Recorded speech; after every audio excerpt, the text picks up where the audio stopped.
मैं हूं आपके साथ जावेद खान और इस वक्त हमारे साथ मौजूद हैं कांग्रेस के नेता समीम अहमद खान।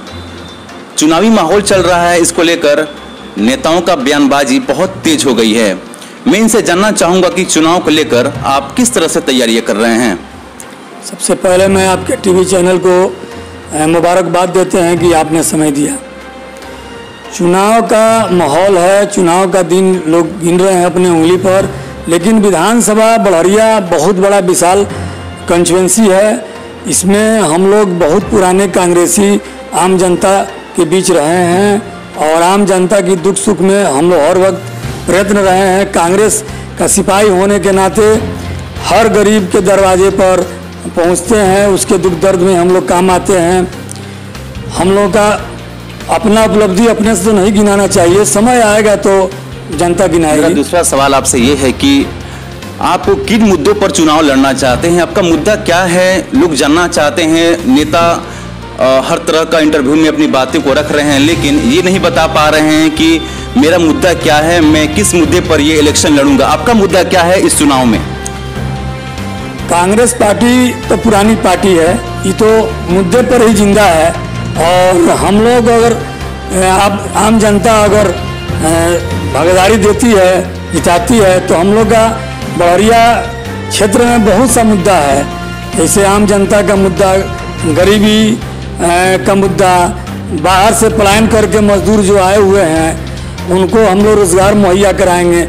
एक कांग्रेस ही पार्टी ऐसी है जो कि ये काम है, मजदूरों का ख्याल रखती है। बड़हरिया में नौजवान, मजदूर, गरीब, यहाँ पर हर तरह के तबके के लोग बसते हैं। कांग्रेस पार्टी किसी का भेदभाव नहीं करती है। बड़हरिया में कॉलेज, स्वास्थ्य केंद्र, थाना, डखाना सब चीज़ का मतलब पूरा करती है, लेकिन समस्या समाधान के लिए कांग्रेस ही आगे आती है। लेकिन मेरा ये तीसरा सवाल आपसे है कि अगर आप विधानसभा चुनाव जीत जाते हैं तो बड़हरिया में आपका सबसे पहला मुद्दा क्या रहेगा? आप सबसे पहले किस चीज़ों को सुधारने की कोशिश करेंगे? बड़हरिया में सबसे पहले हम आम जनता के बीच आएंगे, आम जनता का समस्या समाधान करेंगे। यहाँ पर रोड का समस्या है, सुलभ शौचालय का समस्या है। आम जनता जो है तराही जा रही है, ब्लॉक और थाना डखाना में दौड़ते दौड़ते उसका समस्या का समाधान नहीं होता है। अफसरशाही बहुत ज़्यादा है नीतीश जी के सरकार में। सबसे प्रथम हम लोग अफसरशाही को नकेल चढ़ाने का काम करेंगे कि आम जनता का सब बाखूबी सहूलियत से काम हो। मेरा सवाल आपसे ये भी बनता है कि बड़हरिया में आए दिन जाम का समस्या बढ़ती जा रही है, लोग परेशान हैं और एक जगह से दूसरी जगह जाने में लोगों को कई घंटे लग जाते हैं। इस जाम की समस्या को लेकर आपका क्या ध्यान है? जहाँ तक जाम की समस्या है, हम लोग पुलिस कप्तान साहब से भी मिले और इसके पूर्व वाले से, उसके बाद हम लोग थाना प्रभारी और यहाँ के जो SHO हैं, उसके बाद से जो मजिस्ट्रेट हैं, हम लोगों ने इसका समस्या का समाधान करने के लिए कई बार मीटिंग हुई थाने परिसर में और उन्होंने बोले कि ठीक है हम इसका समाधान करेंगे। तो थोड़ा बहुत जो है पुलिस महकमा के लोगों को लगा देते हैं, लेकिन वो लोग कार्य बढ़िया से नहीं करते हैं। 100 बात का एक बात और आपसे एक सवाल रहेगा कि सबसे बड़ा मुद्दा बड़हरिया में आपको क्या दिखाई देता है कि बड़हरिया में ये चीज़ होना बहुत अनिवार्य है? आपको सबसे बड़ा मुद्दा बड़हरिया में क्या दिखता है? सबसे बड़ा मुद्दा तो देखने में अभी बड़हरिया में शौचालय नहीं है, शौचालय का समस्या है। दूसरा मुद्दा ये है कि यहाँ के बच्चे सब बाहर पढ़ने जा रहे हैं, पढ़ लिख कर आते हैं, उनका कोई रोज़गार नहीं है।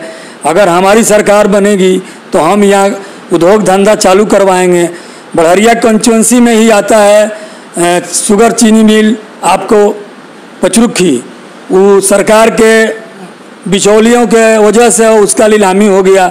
उसमें श्याम बहादुर जी अनेकों प्रकार के भाषण दिए, सत्याग्रह किए और वही ज़मीन बेचवा दिए, नीलामी करा दिए।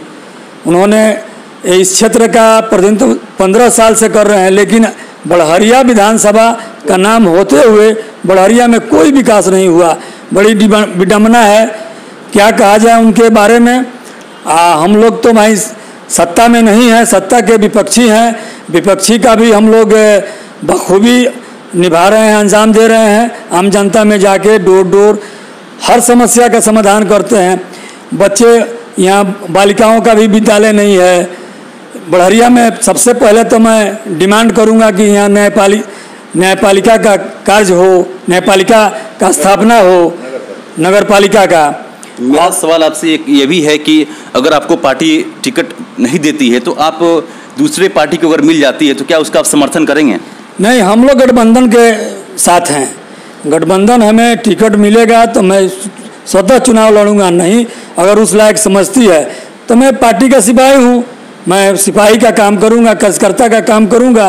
पार्टी जहाँ जिम्मेदारी देगी वहाँ हम बखूबी अंजाम देंगे। आप राजनीति में कितने सालों से आए हैं और क्या सोचकर आपने राजनीति में अपना कदम रखा था? मैं तो एक संबंध परिवार से आता हूँ, लेकिन यहाँ के आम जनता का रुझान देखा। मेरा घर ब्लॉक कैंपस में ही है, बगल में गांव है। देखा आम जनता को कि सुबह लाइन लगा के 4 बजे भोर से आरटीपीएस के लिए लाइन लगाते हैं, वो ठंडा में वो बहुत कुछ देखा। हम लोगों ने देखा कि नहीं, अब जनता का प्रेशर पड़ने पर हम कहा कि चलिए इसका समाधान करने के लिए हम लोग क्यों नहीं पार्टी के लेवल पर आवें, पार्टी के मोहर पर आवें और आम जनता का समस्या का समाधान करें, और करते भी हैं हम लोग। बहुत सारे नेता बढ़िया में एक से बढ़कर एक दावे कर रहे हैं चुनावी माहौल को जीतने के लिए, और धर्म के नाम पर भी वोट मांगा जा रहा है। इसको लेकर आप क्या कहना चाहेंगे? जहाँ तक धर्म की बात है, हमारी कांग्रेस पार्टी सभी धर्मों को लेकर चलती है। अगड़ी पिछड़ी सभी जातियों का मान सम्मान बराबर देती है। ये कोई आज की बात नहीं है। 1885 में इस कांग्रेस पार्टी की स्थापना हुई और उस वक्त से अभी तक अनेकों प्रधानमंत्री आए। अब हमारे मोदी जी कहते हैं कि 7 साल में क्या किए, तो 70 साल में हम लोगों ने जो किया आपने 6 साल में उसको मिटा दिया। आज गरीब रोड पर हैं, भूखे करा रहे हैं, कोई रोज़गार नहीं है, और आप लंबे लंबे वादे कर रहे हैं। हमारा सीमा सुरक्षा नहीं है, सीमा पर सैनिक शहीद हो रहे हैं, और जब चुनाव का माहौल आता है तो अनेकों प्रकार की कठिनाइयाँ पैदा कर देते हैं। चुनाव का एक मुद्दा अलग बना देते हैं। अपना परिचय दें। मेरा नाम समीम अहमद खान, कांग्रेस के उपाध्यक्ष, जिला उपाध्यक्ष, स्टेट डेलीगेट।